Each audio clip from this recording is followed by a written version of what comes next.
Greetings, good morning, it's Fred in Alaska. I left about 5 seconds or so of a little teaser photo. That's from it's a still from some footage that I'll be going through, stabilizing and whatnot. That'll be coming in the very near future. This particular person reached out, 40-some years on a mining claim, Koyukuk River. It's very intriguing stuff. That's coming soon. Check out the website. Dave's supposed to be getting the hats and whatnot up there soon. What else? Nothing I could think of offhand. So what I wanted to share with you today is small family in Dillingham, just a few years back. We'll name them Keith and Danielle. So Keith and Danielle have their 2 daughters and their son. Their oldest daughter at the time was 12. The next daughter was like 9, and the little boy was 5. So what they did was they had a subsistence site for king salmon on the Nushagak River, and where they had their set net site at, they didn't care. They weren't getting the king salmon that they wanted. They got a few. So Keith had talked to a relative of his who had a set net site on the Wood River side.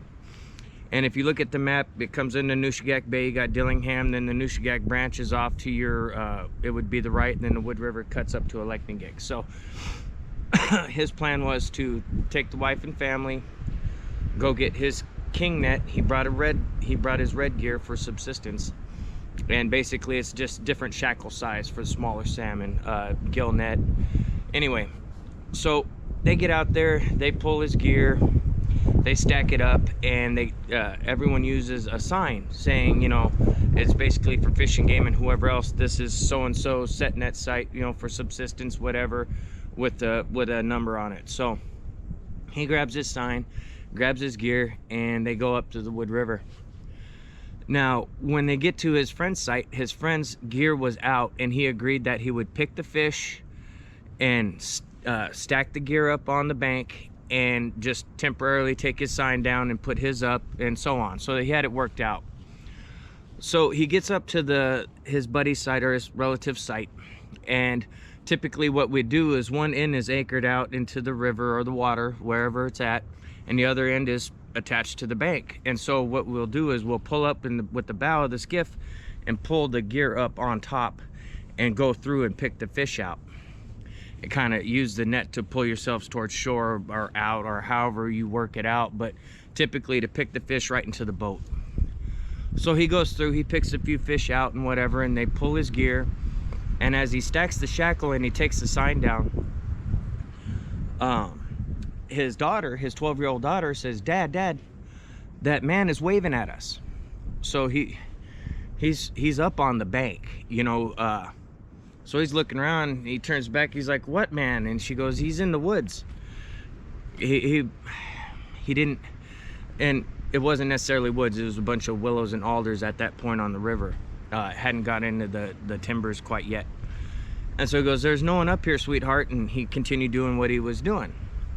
So he shoves the sign in, and he grabs the one lead line and anchors it into the ground where his friend had an anchor, so he could tow his line out, drop it, and be set. So he comes back down and he's unloading his red gear, his shackles, and he notices there's a good sized tear in one of them. So he asks for his mending twine. So he's sitting there and he's mending up this net, this small hole. And as he's patching it up, his daughter and his wife say, hey, there's something in the woods, or in the willows. So he's like a little frustrated because he's trying to work, you know. He wants to get things set out before, you know, the next tide comes in and potentially, you know, fill up the net. So he goes over and he brought a shotgun for ducks or whatever he may come across, and he also had his 444 rifle in a case towards the back of the skiff for bear protection. So he just grabs the shotgun. He figured, I'll go up on the bank and see if I see anything and just make some noise with some bird shot in the air. So he gets up there, he looks around, he doesn't see nothing, he just bam, shoots one off, pumps the shotgun, puts it on safety, goes back, sets it into the skiff, It says it's scared off. It's scared off. And he heard nothing, you know, he just shot. He wasn't, you know, any bear would have took off and whatever. So he goes back, he finishes mending the net. They get it all set up to go. And so what ends up happening is you take your buoy line and an anchor and you have it off your bow, and whoever's operating the skiff will drag that net offshore out into the water until it's nice and taut, and then you drop the anchor and let it set, and then you got a nice set. So they're in the process of doing that, and he has his wife operating the skiff, well versed. She's backing it up, she's following his commands, you know, with his hands or whatever, you know, this way, that way. And just as it's getting taut, and he's like a little more, and they just get it out of the way, and he drops the anchor in the buoy. They back away from it so it doesn't get caught up in their propeller or whatever, and they go up just above it, and they beach the skiff, and they want to see if any fish hit the net, because the kids like to watch the salmon splash in the net and fight, you know. So as they're sitting there, he kept getting the feeling like they were being watched. And from where they set the net, the bank kind of went down lower to where they beached up. So the bank wasn't as high, and he had a better field of view of just that immediate area. Because with the willows and stuff, man, dude, it's really hard. You'll have all this grass right on the edge of the riverbank, and it'll be 3-4 foot tall. And then you got the 10-12 foot willows there. So you don't have a whole lot of room to really see what's going on beyond that. But where they banked up, he tied off, and he kept getting the feeling like they were being watched.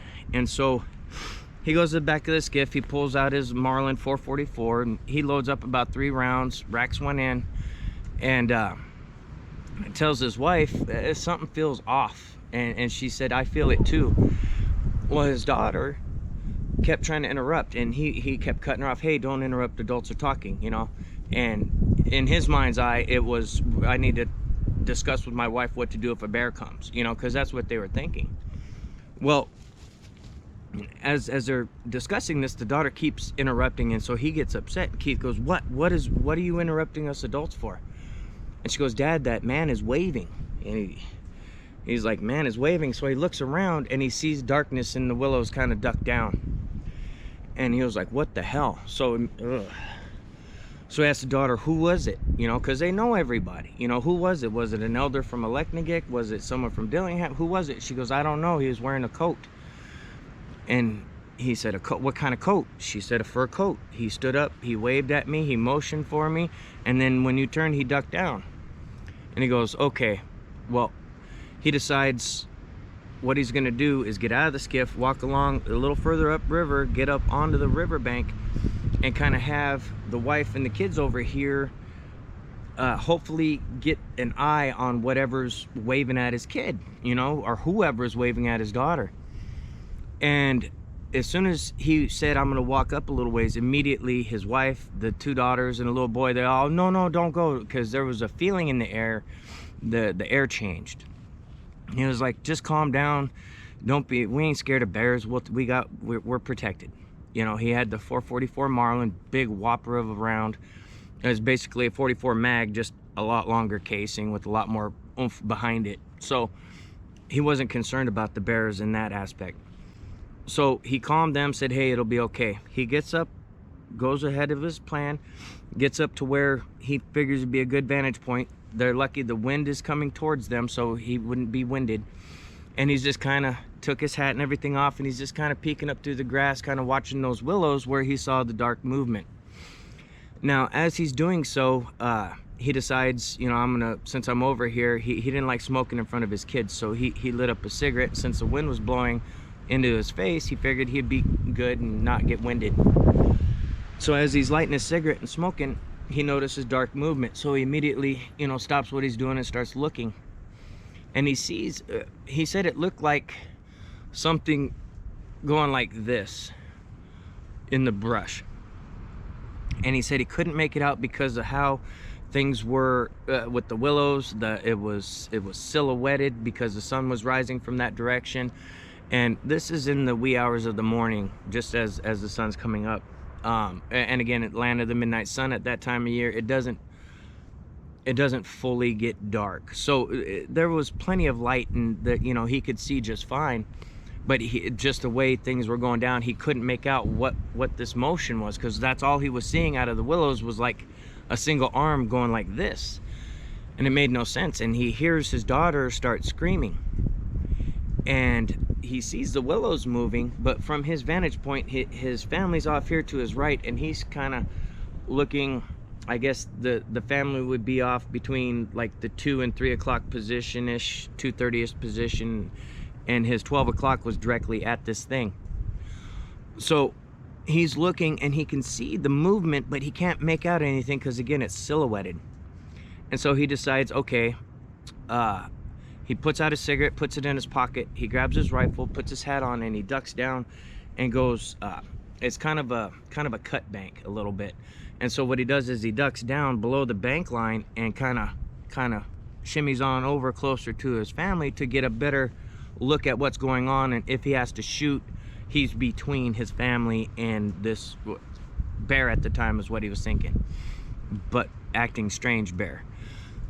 So he gets over there, and Danielle is telling him, it's looking at us, it's looking at us, it's a hairy man, it's a hairy man. And immediately he stands up and looks and sees this thing duck back into the brush, and immediately all bets are off. He realized, oh, it is a hairy man, we gotta go. It's too close, it's showing too much interest in my kids, I gotta go. So he gets over to the skiff and he grabs the anchor line, and he's loading up the anchor, and his wife is firing up the kicker, and he pushes off, and they back away and they loop out into the river a little further and drop the anchor because they wanted to watch this thing. So as they're sitting there, they anchored up, and they, you know, the anchor catches, and they're just a little bit below where they set the net. And so they're looking and watching the willows, and as they're doing that, they're talking to each other about what they saw, what exactly, whatever, you know, the who, what, when, why. And his daughter kept saying, it was waving at me and smiling, it kept waving and smiling. And he goes, well, what did it look like? And she said it looked like a man with the fur hat on, and all I could see was his face, but his face looked really, really dirty. And he goes, dirty how? And she goes, that it was just dirty. It was dark brownish, it was dirt, it looked dirty. And she couldn't really articulate what she was seeing. So they sit there for a while. He was a little shook up, so he relit his cigarette, and he hated doing that in front of his kids because he knew it was a bad influence, but he lit that cigarette anyway because he was a little shaky. Everyone in the skiff really didn't want to be anchored there, but they were trying to get a better view of what they're dealing with. They just set this net, so regardless, they're going to have to deal with it in one way or another when they get their gear and reset his cousin's gear. And so as he's contemplating this, he sees the silhouette kind of move, and every once in a while it would stand up a little taller. And they were above the McClung River, and this thing appeared to be kind of like peeking back at them every so often and making its way towards the McClung. So as they're discussing, okay, it's moved away, he decides he doesn't want to, because usually he'll come by himself, or him and his wife, and pull the gear and pick the fish. So he decides right then and there, screw this set net site, I don't want to deal with this. So they pull the anchor, they go right back up on shore, they pull his gear, they change out the signs, they reset his friend's gear. And he said as they got done doing that, and they just got his cousin's gear retaunt and anchor and buoy dropped, he said something caught his eye off his right hand side, because they were going upriver, and they were facing upriver with the bow of the skiff as he was working this thing. So he looks over and he sees it standing up almost where his daughter first saw it, and it's motioning for them. It keeps motioning for them like this, and then it would look up, look around, and then do it again and motion for them. And he said its hands were huge. He said it had to be over 8 foot tall, but what caught him and struck him was how wide it was. He said it almost at that distance looked as wide as it was tall, but he knew it was just an optical illusion type of thing. But he said it was very wide, very stocky, but big. And so they're freaked out. Luckily, his cousin's gear was set. All his stuff was in the skiff. He dropped it. They looked a brief moment and got on out of there. Yeah, that, and again, none of these experiences are unique. I know there's a little over 100 experiences shared with you guys thus far, but understand that that is a drop in the bucket. There's way more than that just from the Bristol Bay area, not counting, you know, the interior by Fairbanks, you know, the Koyukuk River, name a river, the Russian River, the Kenai River. These things are happening not on a daily basis. I'm not trying to lay it out like, oh my God, everywhere you turn there's a hairy man out to get you. That's not it. Just be aware. Let's see, again, working on that footage. We're gonna get the clean copy, stabilize, and share that with you guys here, along with, again, we'll give him the name Rob. We'll share Rob's experiences at this mining camp, remote mining camp, with you guys in the very near future. Let's see, was there anything else? Yeah, nothing else at this time. Again, check out the website. Things should be updated at the store, what have you. That directly helps fund the documentary. And I will catch you guys on the next one.